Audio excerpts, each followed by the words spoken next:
Anaitwa Hamza Matano Mwamali. Sio eti tu walimpima uwezo wake wa mali, lakini jina lake na maneno yake yanaashiria kuwa ndani yake kuna mali ya busara.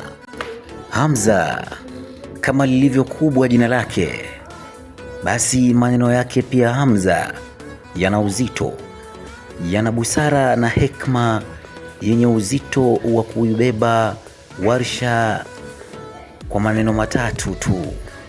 Hamza alionyesha, Hamza akathibitisha, na Hamza alikuwa mali ndani ya warsha yenye watu wenye mali.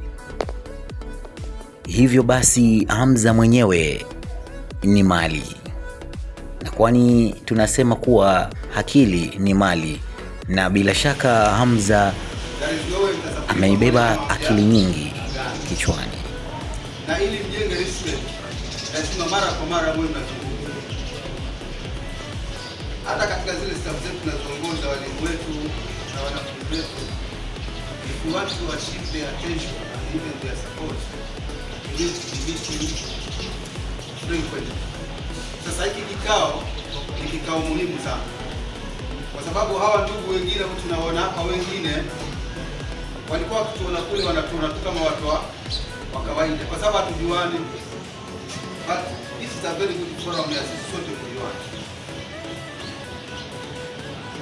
Na kitu cha msingi zaidi ni kitu inaitwa respect.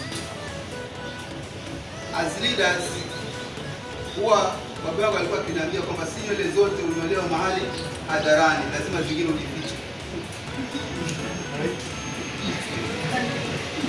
Je, tunatarajia respect kutoka kwa walimu ambao ndio wanatuangalia sisi? Kwa sababu mtoto akibeba utazama kisogo cha ninaye. Haya, mama kisogo kiko pale, atamwangalia mbele na mtoto. So basically kitu tunaweza kuzungumza hapa ni kwamba sisi kwa sisi lazima tunaheshimiana. Ndio enda kwenye mtu kuchota maji, si ule mtungi. Mtungi unakuja kuleka, unajazwa na ndoo. Sasa unamwona chairman mara kwenda kule, chairman mara kwenda kule, kumkulia wageni pale watakapuuliza mwenye boma nani hayupo. Anaenda kuchota maji na mtungi bongo enda kurudi, ndio itafanya kazi gani?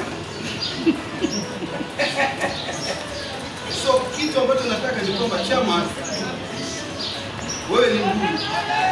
Mbuyu uvingwa na michata vile tunasema, ile miti ambayo inazunguka ule mbuyu ndio ikafanya ule mbuyu kuonekana ni, lakini ile ikiondolewa ile miti hakuna mbuyu hapo, inaonekana mtu wa kawaida. Kwa hiyo kitu cha msingi ambacho nataka kuzungumza hapa ni kwamba chairman, you are a very great team for supporting. Those challenges that we encountered last time zimechangia tunapoteza ile heshima yetu hata kwa nation.